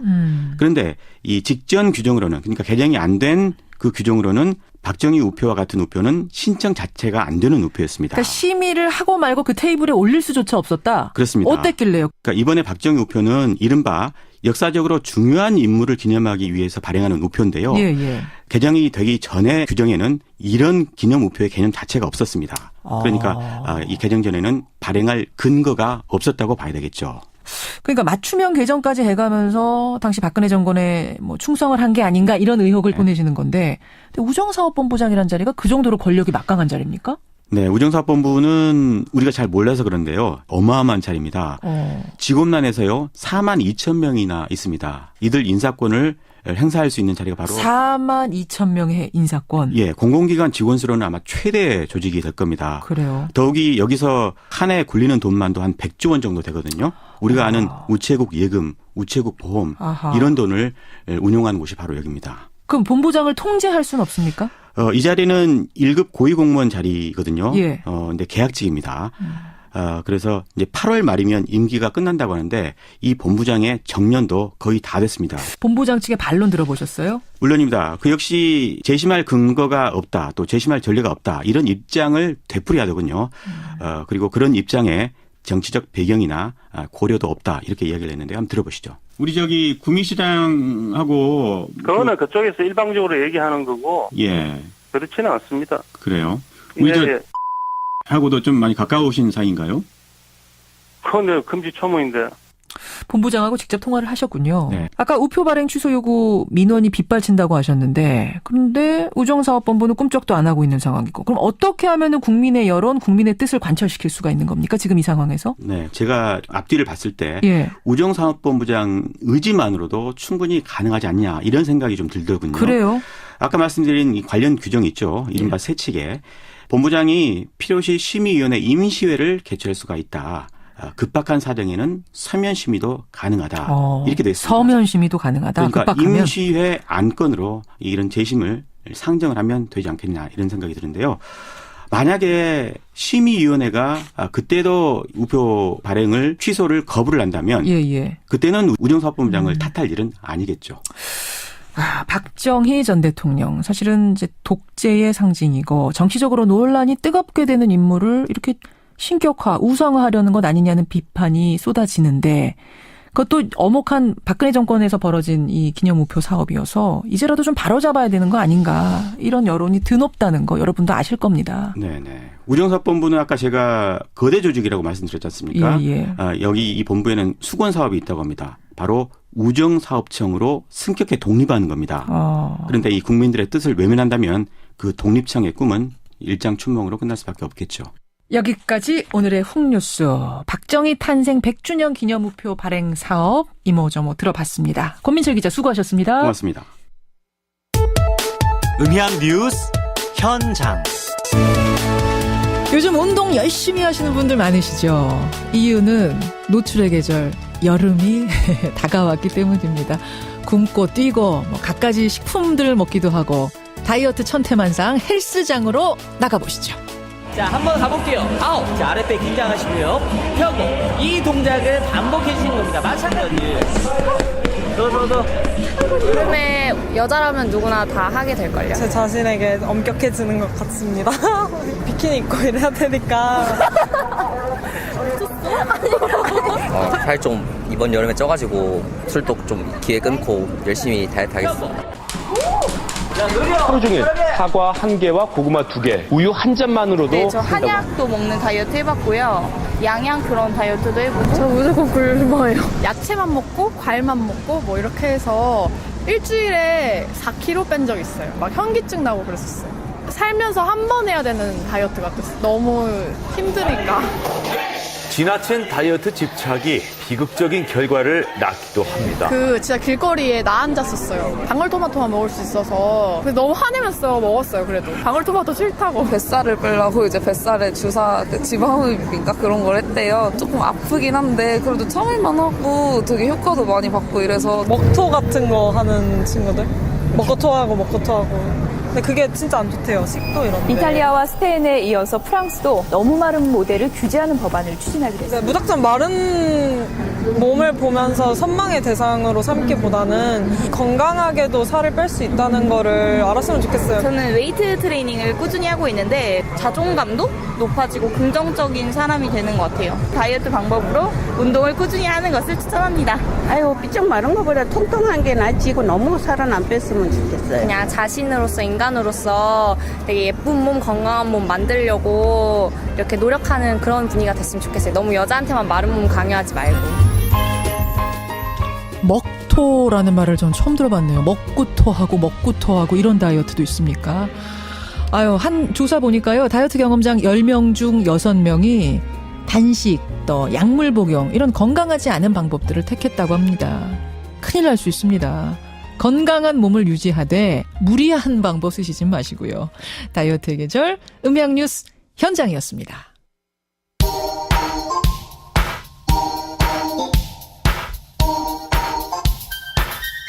김현정의 뉴스쇼 CBS 라디오와 함께하고 계십니다. 저는 퇴근길 시사자키 정관용입니다. 권영철 선임 기자 어서 오세요. 안녕하십니까. 권영철 선임 기자는 딱 표준 몸무게시죠? 표준보다는 체중은 좀 더 나가는데 근육이 좀 많기 때문에 괜찮은 편입니다. 아니 제가 이거 뭐 TV도 아니니까 제가 만져서 확인할 수도 없고 어쨌든 근육질의 권영철 선임 기자는 그럼 다이어트 같은 건 안 해보셨어요? 하루에 10,000보 이상 걷는 게 한 1년 6개월쯤 됐습니다. 매일? 예, 매일. 와, 시간이 그렇게 되세요? 10,000보 이상 걷기가? 출퇴근 시간, 점심 시간 좀 멀리 가기 이런 걸로서 그렇습니다. 하긴 제가 어제 권영철 기자랑 점심을 같이 먹었는데 저는 차를 타고 오는데 권영철 기자는 걸어서 굳이 회사까지 오시겠다고 그런 식으로 운동하시는군요. 그건 괜찮은 방법입니다. 무리한 다이어트 여러분 많이 보셨죠? 방울토마토만 한 달 내내 먹는 분 계시고 먹고 토하고 이런 방법은 아무리 여름이어서 체중 조절 좋아도 이런 건 안 됩니다. 여러분. 잘 먹고 운동 잘하는 게 다이어트 하는 길입니다. 건강하게 먹고. 네, 맞아요. 통신비 이야기 문자들 많이 보내주고 계세요. 아니 뭐가 이렇게 복잡합니까? 제발 좀 단순하게 통신비 인하했으면 좋겠다는 요구 많고 5680님은 5G만 구축을 좀 국가가 하면 안 됩니까? 기업이 자꾸 투자 얘기하면서 통신비 인하 못하겠다고 하는 소리 그만했으면 좋겠다. 그리고요. 허재호 님도 외국 통신사의 시장 개방하면 안 됩니까? 이런 얘기까지들 하세요. 복잡한 요금 인하 말고 단순한 것, 명쾌한 것 원한다는 국민의 이야기 귀 기울여 줬으면 좋겠습니다. 통신사도 말이죠. 그나저나 권영철 선임 기자, 오늘 Y뉴스 뭐 가지고 오셨어요? 홍준표 전 경남지사의 막말에 대한 얘기입니다.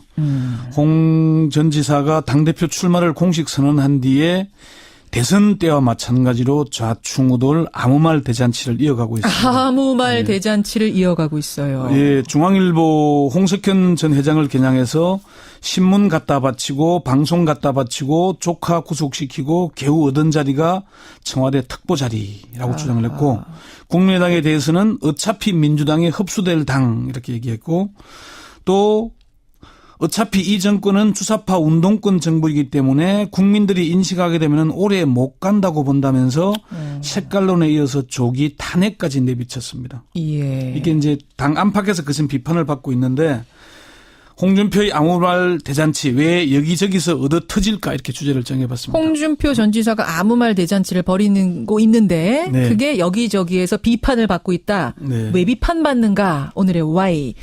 우선 상황 파악을 좀 해보죠. 정말로 이른바 막말 시즌2가 시작이 된 겁니까? 그렇게 보는 게 맞을 겁니다. 대통령 선거 과정에서도 한 달여 만에 24%의 득표를 올렸잖아요. 2등을 했어요. 그럼요. 예상과 달리. 예. 이거는 홍 전 지사의 개인기와 노이즈 마케팅이 먹혔기 때문이라는 분석이죠. 그래서 당대표 경선에서도 아무 말 대잔치 또는 막말 시즌2로 여론의 관심을 집중시키는 것 아니냐는 얘기가 나옵니다. 노이즈 마케팅이 대선에서도 먹혔듯이. 대선 과정에서 뭐 노무현 전 대통령을 겨냥하거나 정계조와 민주노총을 겨냥해서 막말을 쏟아냈고 뭐 세월호에 대해서도 뭐 부모님 상도 3년이면 탈상하는데 아직도 세월호 배지 달고 이런 얘기 했죠. 예. 또 설거지는 하늘이 정해준 여자가 하는 일이라서 비판도 많이 받았잖아요. 홍 전 지사는 대표 출마 후에는 앞서 말씀 소개했던 중앙일보 홍석현 전 회장을 겨냥하거나 국민의당을 겨냥하거나 문재인 정부를 겨냥하거나 막말을 쏟아내고 있는 겁니다. 그래요. 홍 전 지사의 막말. 그러면 권 기자가 파악하기로는 뭐 분석하기로는 의도된 막말이다? 그렇습니다. 홍 전 지사는 이명박 정권에서 당 대표까지 지냈고 경남지사 보궐선거에서 당선된 유력 정치인입니다. 그럼요. 미국의 트럼프 대통령처럼 막말을 쏟아내면서 지지층의 결집을 유도하는 전략을 선택하고 있다는 게 정치권 안팎의 분석입니다. 전략적으로 막말하는 거다. 홍 전 지사는 이렇게 얘기를 하죠. 막말로 매도하지 마라. 가장 전달하기 쉬운 서민의 말로 말하는 것뿐이다 이렇게 얘기를 합니다마는 홍 전 지사의 발언은 시점이나 장소에 따라 달라집니다. 당대표 경선 출마 선언문을 보면은 비장감이 들 정도로 진지합니다. 몇 가지 예를 들자면은 이번 대선의 패배는 우리가 자초한 결과입니다. 보수는 안일했고 나태했습니다. 영원히 집권할처럼 오만했습니다. 보수는 비겁했고 무책임했습니다. 국정이 무너지고 파탄의 지경에 올 때까지 아무도 책임지지 않았고 아무도 사과하지 않았습니다. 이렇게 진단을 합니다. 굉장히 점잖은 말들로. 아주 진지하게. 예. 그러면서 이런 진단을 근거로 변해야 합니다. 변하지 않으면 죽습니다. 기득권에 급급한 이익 집단, 자신의 권력과 안위만 추구하는 웰빙 정당, 뭐 이래서는 안 됩니다. 국민이 인정할 때까지 혁신하고 또 혁신하겠습니다. 이렇게 얘기를 합니다. 예. 아주 진지하게 얘기를 합니다. 그렇지만 기자 간담회에 가서는 기사거리를 만들어내죠. 홍석현 전 회장을 겨냥해서 아까 설명한 신문 갖다 바치고 방송 갖다 바치고 조카 구속시키고 뭐 이런 식으로 이 홍 전 회장의 청와대 행위 중앙일보 JTBC 보도가 거래가 있는 것처럼 비춰지게 거래가 있는 것처럼 비춰지게 하는. 결국 이거 소송까지 한다면서요, 중앙일보가. 소송을 고소를 어제 했습니다. 했죠. 네. 예. 자, 이렇게 하면서 지금 기사거리를 만든다는 표현을 쓰셨어요. 네. 이러면 여론의 관심이 모아지는 건 사실이죠. 결론적으로 그렇게 되고 있죠.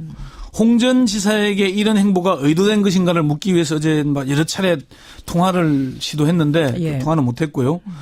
홍 전 지사는 이제 페이스북과 그동안의 말을 보면은 이게 드러나는데 지난 20일 페이스북에 이런 거를 중앙일보와의 갈등을 소개하면서 대선에서 패배하고 국민들에게 잊혀지고 있는 상황에서 옳고 그름을 떠나 저에 대한 비난 기사는 아직 자유한국당이 살아있다는 모습을 국민들에게 보여주는 효과가 있어서 그리 나쁘진 않다라고 글을 올렸어요. 나에 대해 비난 기사가 쏟아져도 그건 살아있다는 표시다? 그러니까 정치인은 부고 기사 외에는 자주 언론에 보도돼야 한다는 원칙에 충실한 의도된 행보임을 스스로 인정하는 거죠. 그래요. 근데 이제 막말로 이 막말을 씀으로 인해서 이슈 이목을 끌긴 하지만 좋기만 한 건 아니잖아요. 고소까지 말씀하셨듯이 고소 전까지 가는 이런 상황까지 벌어지는 거 아닙니까? 그렇죠. 이게 재미만 보는 건 아니죠. 그렇지만 홍 전 지사는 중앙일보 그룹이라고 표현해 맞겠죠. 이런 갈등 과정을 즐기고 있는 듯한 느낌을 줍니다. 그래서 갈등 정폭을 부추기는 게 아닌가 하는 의문을 갖게 되는데요. 홍 전 지사는 일단 구속된 이재용 삼성전자 부회장까지 끌고 들어갔죠. 조카 구속시키고 이런 말로. 여기에서 중앙일보 미디어 네트워크가 홍 전 지사의 주장은 어불성설이다. 공개 사과하지 않으면은 법적 대응에 나서겠다고 얘기를 하니까 요즘 대선 때도 누리지 못한 기사 독점을 누리고 있다. 대통령보다 더 막강한 권력을 쥔 분의 잘못된 처신에 대해 지적했더니 그분을 모시고 있는 분들이 집단적으로 나서서 저를 공격하고 있다. 이렇게 중앙일보를 다시 공격합니다. 어제 중앙일보와 JTBC 그리고 홍석현 전 회장이 고소하니까 유감이다. 무서운 언론 권력이라고 또다시 공격합니다. 어제 페이스북에는 이런 글을 올렸어요. 오늘 홍석현 회장 측에서 저를 검찰의 명예훼손으로 고소했다는 말을 들었다. 비판을 봉쇄하려는 무서운 언론 권력이다. 1인 미디어 시대에도 여전히 자신들은 절대 갑이라고 생각하고 하고 자신들은 비판의 대상이 아니라고 생각하는 언론권력은 앞으로 더 힘든 세월을 보내게 될 것이다 이렇게 얘기를 합니다. 그러니까 그렇게 이 싸우는 것이 그렇게 나쁘지만은 않다, 불리하지만은 않다고 판단하고 있는 것 같아요. 홍준표 전 지사. 그렇게 보기 때문에 앞으로도 계속 싸울 겁니다. 싸울수록 홍 전 지사의 인지도는 높아지겠죠. 인지도 높아지고. 당대표가 된 뒤에도 야당의 존재감을 높이기 위해서 이런 갈등을 이어갈 가능성이 높습니다. 이게 정치권의 분석이고요. 그리고 자유한국당 지지층에서는 홍 전 지사의 이런 막말 파동이 먹혀들고 있다는 사실도 간과해서는 안 됩니다. 국민의당에 대해서도 막말을 했어요. 예. 곧 민주당이 흡수될 거다? 뭐 이렇게 얘기했던가요? 예, 그러다가 이제 호되게 한방 역공을 당했죠. 예. 박주선 비대위원장이 점쟁이인가? 그렇게 점치면 따기밖에 안 맞는다. 그렇게 얘기를 했어요. 예, 그러니까 예. 박 비대위원장에게 따기를 언급한 이유를 물으니까 예. 국민의당이 민주당에 흡수된다는 말은 신뢰되는 말이다. 해서는 안 되는 말이다. 상당한 신뢰죠. 예, 말이 안 된다. 당대표 당선될 국민은 할 것이 무슨 뭐 정치평론가라고 그런 말을 하냐고 얘기까지 했어요. 본인이 정치평론가냐. 예, 그러면서 막말을 하더라도 한계가 있고 범위가 있고 금도가 있지 아무 말이나 해서는 안 된다고 얘기했습니다. 홍 전 지사의 막말, 아까 전에 주제가 왜 여기저기서 얻어 터지냐? 그렇게 표현하셨죠. 예. 왜입니까? 첫 번째는 선을 넘어섰기 때문입니다.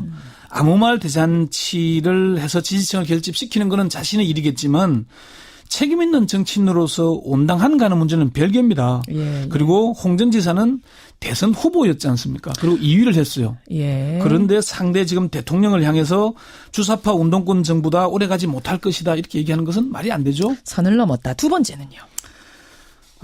당장 이론의 관심을 끌기 위해서 무리수를 드는 겁니다.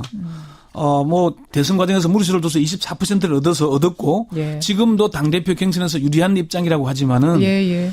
이게 결국은 무리수를 두어서 오래가지 못합니다. 세 번째 이유는 뭔가요? 대로 주고 말로 받는 일이 시작됐기 때문입니다. 이건 무슨 말씀? 막말로 재미를 보는지는 모르겠지만은 그 후폭풍은 스스로 감당해야 합니다. 바른정당 하태경 의원은 이렇게까지 얘기를 했습니다. 자유한국당은 재산날 받아놓은 영구 불임 정당일 뿐이다. 이렇게 악담을 퍼부었어요. 이것도 또 하나의 막말일 수 있는데. 그게 왜 그랬냐면 홍 전 지사가 우리 당에서 떨어져 나온 기생정당인 바른정당은 우리가 당 쇄신만 잘하면은 상당수 의원들이 복귀할 것이라고 얘기한 데 대한 그 막말에 또 받아친 거군요. 그러니까 그리고 정교조 민주노총의 홍준표 전 지사도 고소했죠. 예. 이렇게 얘기를 하다 보니까 홍 전 지사는 계속 얻어맞게 되는 것도 있는 겁니다. 그래요. 네. 오늘의 Y뉴스 권영철 선임 기자 수고하셨습니다. 네.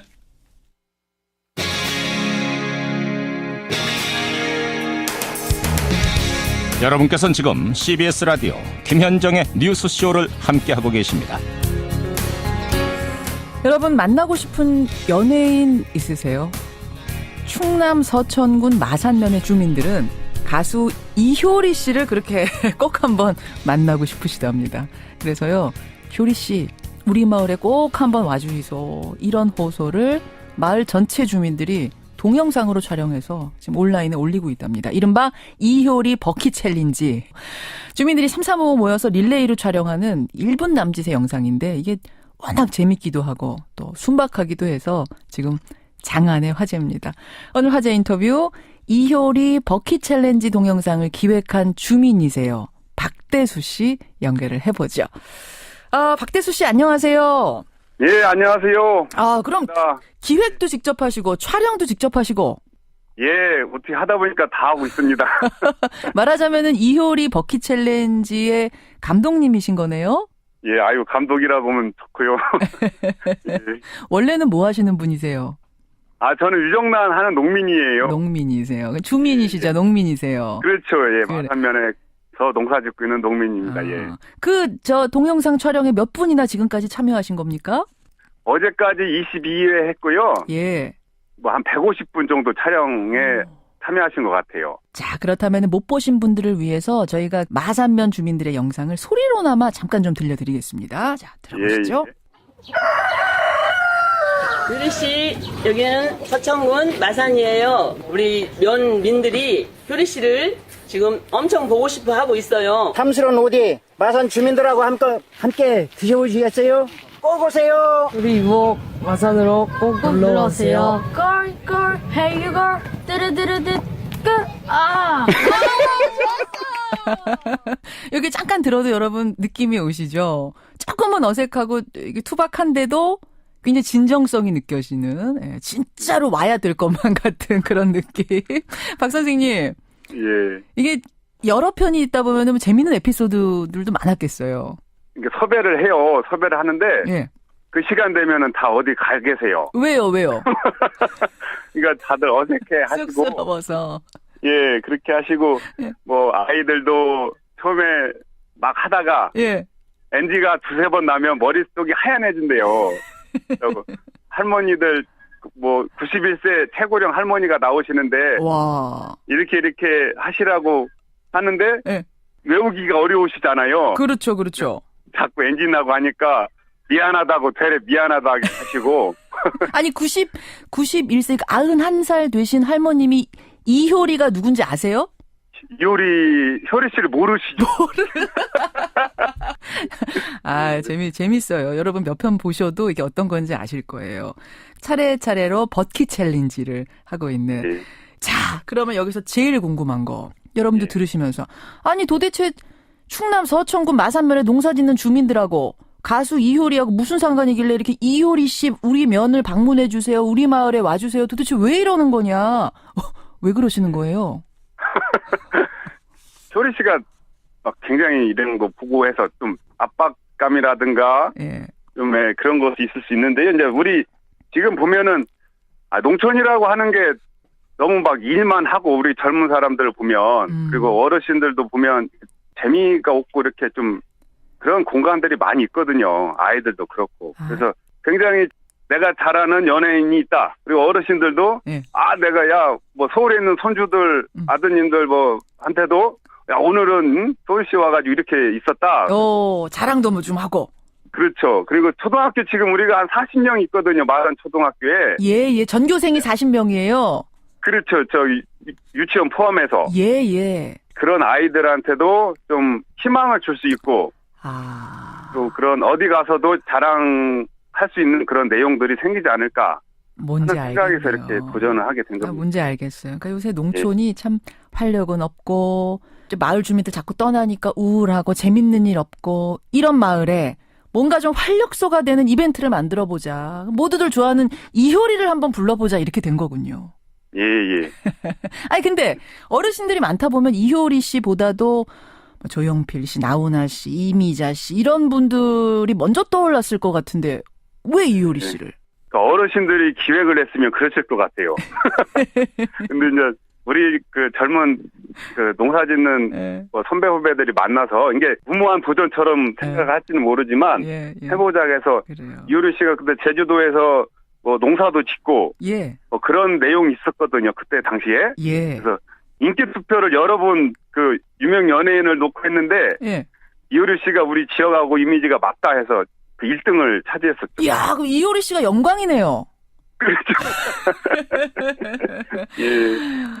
이 영상을 이효리 씨가 지금 봤는지 못 봤는지 모르겠습니다. 화제가 되고 있긴 한데 만약 정말로 보고 감동해서 진짜 마산면으로 내려왔다. 그러면은 뭘 어떻게 해주고 싶으세요, 이효리 씨한테?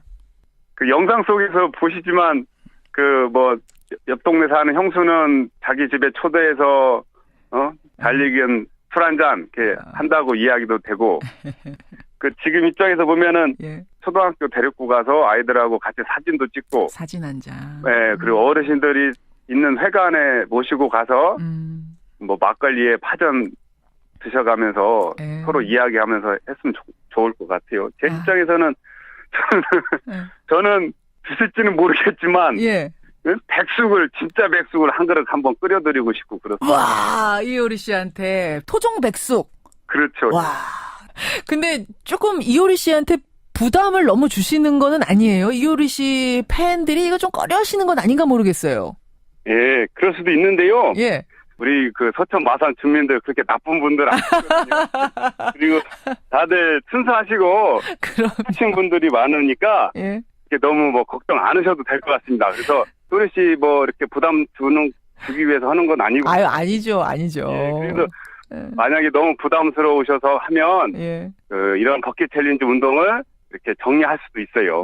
저는 그냥 됩니다. 이효리 씨가 안 오셔도 예. 이거를 하는 그 자체가 그냥 마을 주민들한테는 즐거움이고 추억이잖아요. 아유, 그렇죠. 그렇죠. 예, 그냥 그걸로 큰 소득이 있는 것 같고 그 자체로도 또 혹시 이제 이효리 씨가 좀 바쁘고 이래서 못 가시면 제가 갈게요.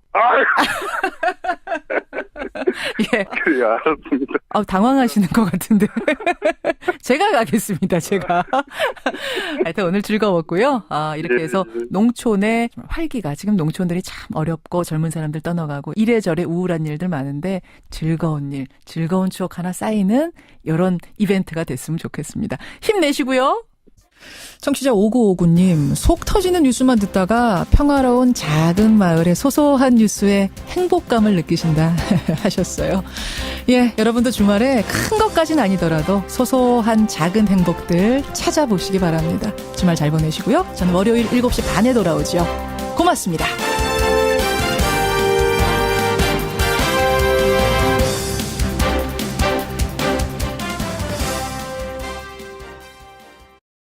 협상 과정이 너무 어렵다는 그 제 심정을 말씀드린 거죠. 무조건 반대만 외치는 당이 하나 있다라는 거는 자유한국당 말씀하시는 거예요? 네, 지금 그렇죠, 뭐. 근데 자유한국당에서는 뭐라고 얘기를 하냐면, 이 추경안, 이거 요건도 안 되고 엄청난 부작용이 예상되는데 이걸 왜 밀어붙이느냐. 밀어붙이는 거를 그렇게 비판하던 민주당이 문재인 대통령이 하면 로맨스고 남이 하면 불륜이냐, 문로남불이냐라는 이런 단어까지 어제 써가면서 비판을 하셨거든요. 그 터무니없는 말씀이고요.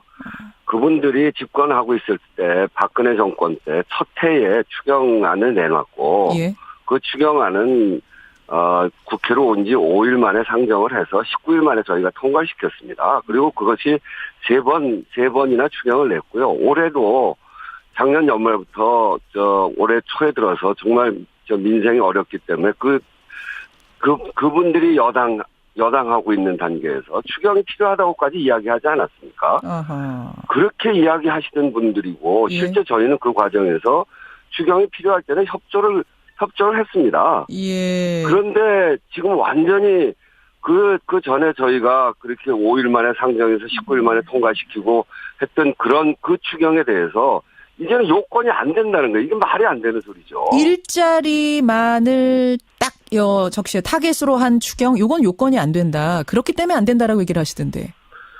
그 국가재정법에도요. 이게 우리 경제가 매우 심각해져 있을 때, 그리고 고용이 상당히 고용의 위기가 처했을 때, 그럴 때는 하는 거거든요.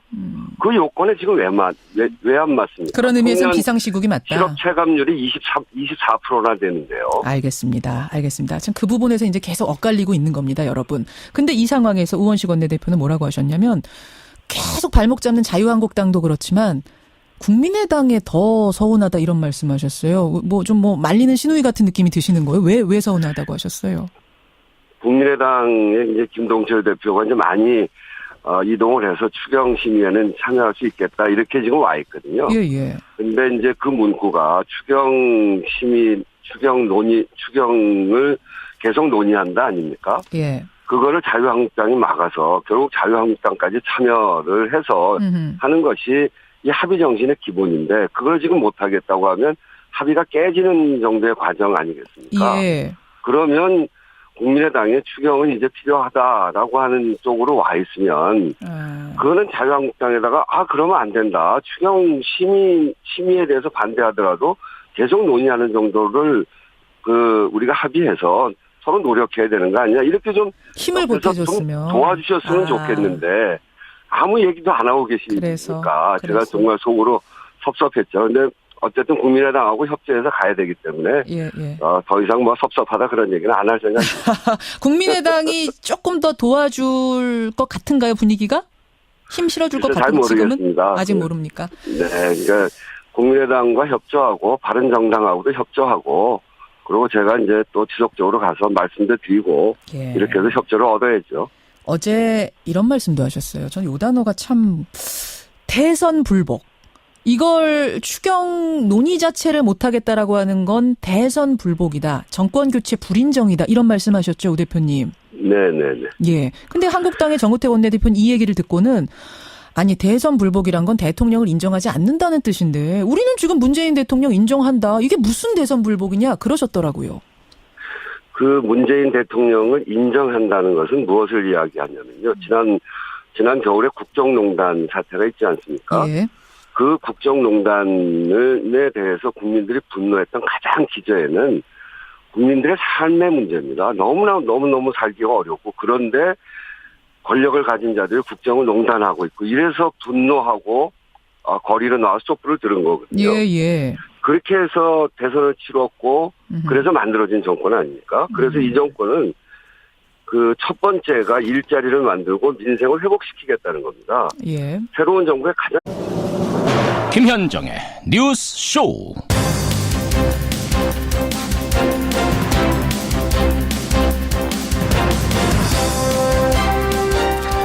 화천군에 이어서 전남의 일부 지역, 또 경북 울진, 강릉시 이런 곳이 제한급수에 들어갑니다. 7월 1일부터입니다. 해수욕장의 명문 경포대도요. 7월 1일 개장하려던 걸 연기했고 강릉의 목욕탕들은 주 2회 휴업에 합의를 했습니다. 지독한 가뭄이 우리 생활에까지 영향을 미치는 단계에 이르렀습니다. 참 전국이 목마릅니다.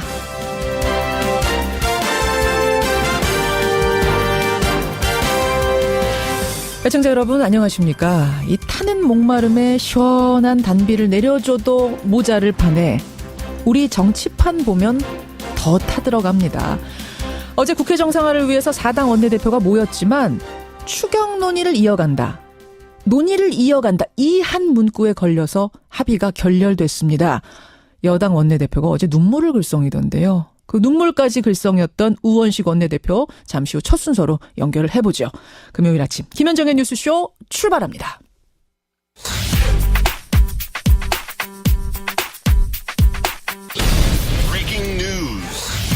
김현정의 뉴스쇼가 주목한 오늘의 포인트, 오늘은 민경남 프로듀서 나와 있습니다. 어서 오세요, 민 PD. 네, 안녕하세요. 오늘 첫 포인트는 뭡니까? 문재인 대통령의 이례적인 사드 발언입니다. 어제 문재인 대통령 로이터 통신하고 인터뷰를 했는데 사드 배치 문제를 언급했어요. 사드 관련 일정을 처음으로 전격 공개한 겁니다. 예. 내가 알지 못하는 이유로 사드 배치 절차가 빨라졌다. 원래 한미 합의 내용은 올해 연말까지 발사대 한 기만 야전 배치하는 거였다. 원래는 한 기만. 네, 이런 내용이었습니다. 문 대통령이 왜 이례적으로 이런 사드 배치 일정을 공개했을까? 그러니까요. 미국 측에서는 올해 안에 사드를 추가 배치하라고 요구하고 있는 상황이죠. 예. 문 대통령의 주장이 사실이라면 우리 입장에서는 꼭 미국의 요구를 들어줄 필요는 없는 셈이 됩니다. 원래는 한 기만 배치하는 거였으니까. 네, 그렇죠. 그래서 다음 주 미국 트럼프 대통령과의 정상회담을 앞두고 내놓은 전략적 노림수로 풀이됩니다. 간밤에 강경화 외교부 장관하고 틸러슨 미 국무장관이 통화도 첫 통화했잖아요. 네, 이 내용은 행간에서 좀 짚어드리기로 하죠. 다음 포인트 갑니다. 재벌 만나는 재벌 저격수. 재벌 저격수 김상조 공정거래위원장 오늘 만나는군요, 재벌들. 네, 오늘 오후 2시죠. 김상조 공정거래위원장이 삼성, 현대, SK, LG 등 4대 재벌그룹 수뇌부와 취임 후 첫 간담회를 갖습니다. 예. 새 정부의 재벌개혁 방안을 설명하고 의견을 나누는 자리라는 게 공정위 측의 설명이죠. 김상조 위원장이 과연 어떤 어조로 재벌개혁을 꺼내들고 또 4대 그룹의 대표들이 공정위원장 면전에서 어떤 대답을 내놓을지 이 간담회를 유심히 보면 새 정부의 재벌개혁 속도를 가늠해 볼 수 있겠습니다. 중요한 이벤트네요. 재계에는 초긴장하고 있다. 이런 소식도 들리는데 다음 포인트 가죠. 최순실 국정농단 첫 번째 선고. 오늘 최순실 피고인에 대한 첫 번째 선고가 나옵니다. 네, 최순실 씨 국정농단 사태와 관련해서 총 4개의 재판을 동시에 받고 있는데요. 그중에서도 딸 정유라 씨의 이화여대 입학비리, 학사비리 부분에 대해서 바로 오늘 첫 선고가 내려질 예정입니다. 이화여대와 관련된 재판. 그렇습니다. 또 최 씨뿐만 아니라 최경희 전 이대 총장, 김경숙 전 학장, 남군곤 전 처장, 이인성, 류철균 교수 등 이대 관련자들도 무더기로 선고를 받게 되죠. 네, 참고로 박영수 특검팀이 최순실 씨에게 구형했던 형량은 징역 7년의 중형이었습니다. 이대와 관련해서만 한 7년을 구형했던 건데 맞습니다. 오늘 어떤 결과가 나올지 주목을 좀 해보죠. 마지막 포인트요. 네, 오늘 밤 슈퍼문이 뜹니다. 슈퍼문이요? 네, 달이 가장 크게 보이는 현상이죠. 달이 보기 줄이는 좋을 텐데 해수면이 상승할 수 있습니다. 네, 해안 저지대에 사시는 주민분들께서는 침수 피해에 주의하셔야겠습니다. 예, 낭만적이지만은 않은 날이에요. 여기까지 오늘의 포인트. 민경남 PD 수고하셨습니다. 네, 감사합니다. 추경을 계속 논의한다. 현 시점에서는 저는 그거 동의해 줄 수 없다. 이게 동의가 안 되면 다른 합의도 어렵다. 이렇게 논의도 못 되기 때문에 미국과 아무래도 먼저 소통하는 게 좋지 않겠느냐. 이제 이런 의견이 나왔었거든요. 우리는 이제 혈맹이라고 하는데 요새 미국이 우리를 그렇게 생각하는지는 모르겠어요. 일본에 가서 지난번에 일본은 중요한 우리의 친구다라고 하면서 한국은 파트너다 이런 표현 써서.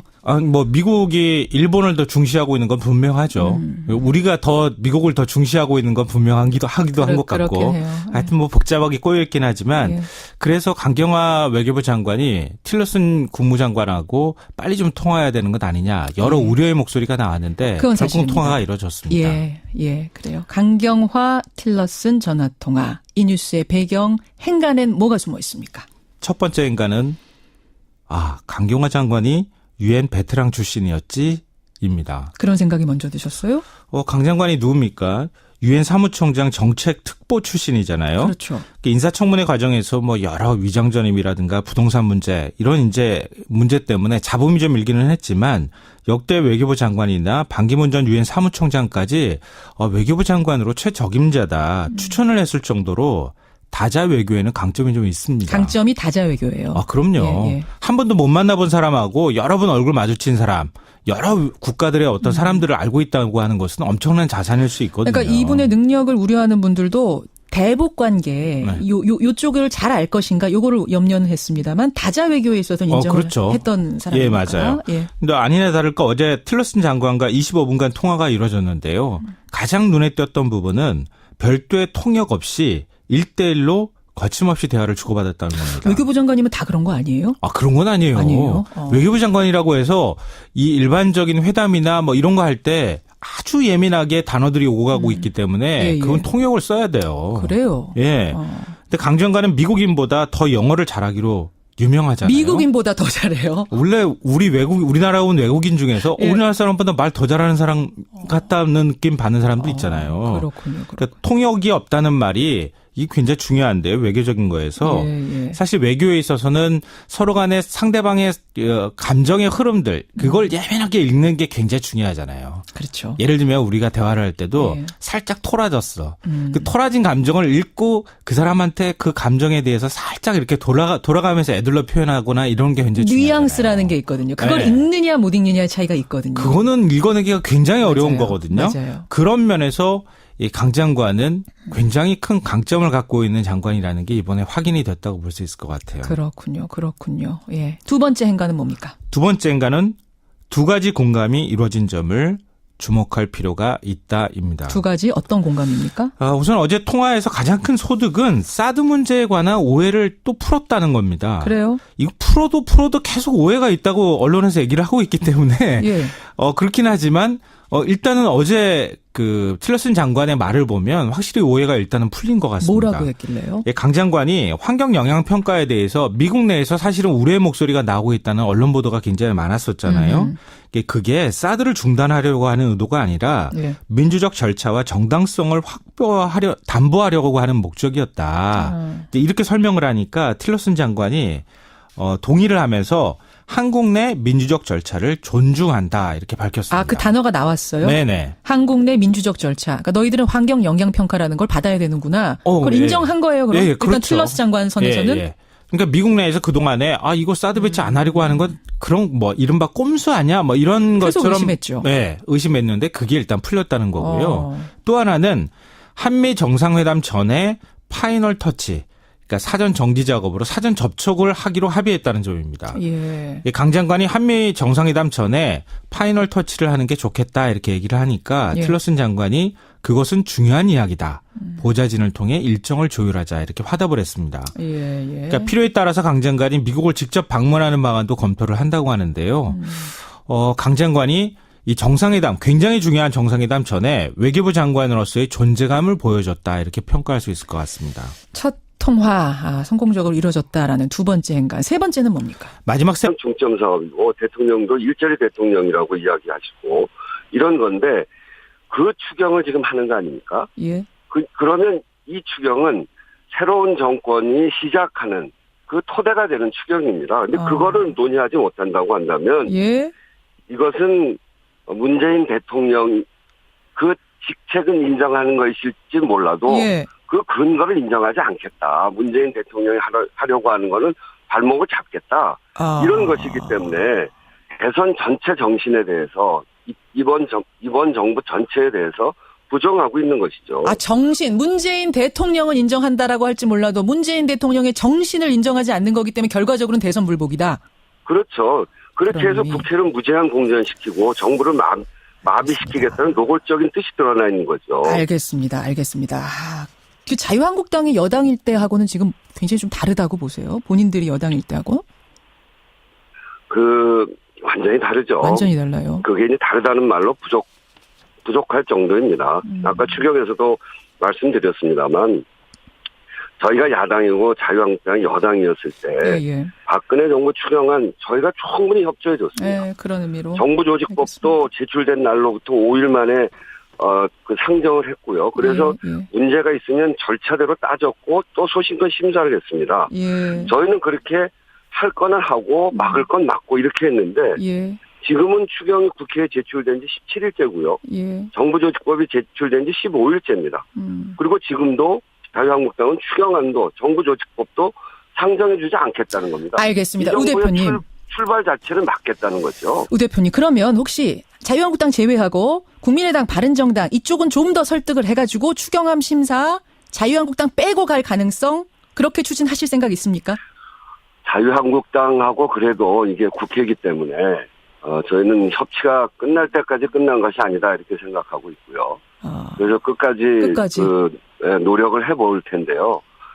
정말 끝까지 막으면 국민의당과 바른정당하고 상의를 좀 해봐야죠. 예, 정말 끝까지 막으면 그때는 국민의당과 조금 더 설득해가지고 거기 손잡고라도 국민의당과 바른정당까지 1호 공약이기 때문에 그렇게 가겠다. 여기까지 확인하겠습니다.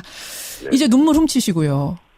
저 눈물 흘리지 않고 좀 글썽이셨는데. 제가 깜짝 놀라가지고. 예, 알겠습니다. 우 대표님 오늘 귀한 말씀 고맙습니다. 네, 감사합니다. 더불어민주당 우원식 원내대표였습니다.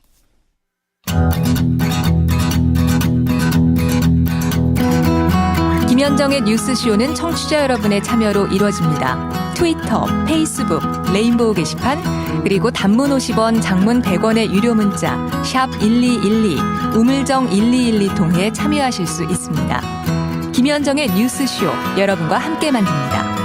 김성환의 행가 시사평론가 김성환 씨 나오셨습니다. 네, 안녕하세요. 예, 오늘 행가에서는 제가 아까 예고까지 했어요. 네네. 강경화 외교부 장관 드디어 미국하고 통화가 됐네요. 네, 그렇습니다. 틸러슨 미 국무장관과 어제 이제 밤에 통화가 이루어졌는데요. 그러니까 취임한 지 사흘이 지나도록 미국 국무장관과 전화 일정도 못 잡는다. 통화 일정도 못 잡는다. 그래서 여러 우려의 목소리가 나왔었는데요. 물론 여러분들이 뭐 미국하고 통화하는 게 뭐가 그렇게 대단하다고 거기에다가 날짜 세가면서 목숨을 거냐 하실지 모르지만 사실상은 미국과의 첫 통화, 항상 첫 통화는 미국하고 있는 게 이제 관례였기 때문에 네, 맞습니다. 그게 안 이루어지고 결국 일본하고 먼저 통화하니까 이거 뭔가 한미동맹에 삐걱거리는 거 있는 거 아니야? 미국이 뭔가 좀 우리를 꺼려하는 거 아니야? 언짢긴 했거든요. 네, 신경이 쓰이긴 했거든요. 예. 결국 이루어졌군요. 그래서 오늘은 강경화, 틸러슨 좀 늦은 통화, 이 뉴스의 행간을 좀 살펴볼까 합니다. 그러니까 순서가 보통은 이제 미국 국무장관하고 통화하고 그다음에 일본으로 가고 이런 거예요? 근데 딱 그렇게 법칙이 정해져 있는 것처럼 관례가 딱 맞춰져 있는 것은 아니에요. 윤명세 전 외교부 장관 같은 경우에는 미국도 아니고 일본과 먼저 통화를 했었거든요. 그 당시에도. 항상 미국이 우선은 아닌데 미국과 우리는 아무래도 맹방, 혈맹이라고 하잖아요. 또 한미 관계가 그 어느 때보다 한다는 게 말이 됩니까? 자유한국당이 정권 교체를 인정하지 않는 겁니다. 이건 대선 불복입니다. 예, 어제 이 시간에 제가 국회가 정상화될 것 같다. 이제 4당 대표가 만나서 도장만 찍으면 됩니다. 이렇게 전해드렸었는데 바로 그 마지막 단계에서 합의가 결렬이 됐습니다. 인사청문회 정상화한다. 정부조직법 개편안 심의한다. 여기까지는 착착착 진행이 됐는데 한 개의 문구. 추경 문제는 계속 논의한다. 여기에서 걸린 겁니다. 민주당은 아니 논의하자는 문구조차 못 넣느냐 이렇게 얘기를 하고 야당 측에서는 못 넣는다. 예, 팽팽한 대치 끝에 결국 결렬이 된 거죠. 여당의 우원식 원내대표는 눈물까지 글썽였는데요. 민주당 우원식 원내대표 직접 만나겠습니다. 우원식 원내대표님 안녕하세요. 네, 안녕하세요. 우원식입니다. 어제 보다가 제가 깜짝 놀랐어요. 많이 울컥하셨어요? 아이, 그런 거 아니고요. 예. 제가 하도 답답하고 지난 한 달 동안 정말 무던히도 그 야당 원내대표 방 찾아가고 전화하고 설득하고 그분들 이야기 듣고 밤에도 술도 한잔하고 이래가면서 설득을 했는데 예. 추경 논의도 할 수 없다고 하는 이야기를 들으니까 너무나 기가 막혀서 좀 감정이 격해진 겁니다. 너무도 기가 막혀서. 그러면 조금 전에 뭐 술자리도 갖고 이렇게 방으로 찾아가고 하고 이 설득할 때는 추경 논의는 뭐 해보자라고 구두로는 얘기를 하셨었나요? 자유한국당이나 이런 분들이?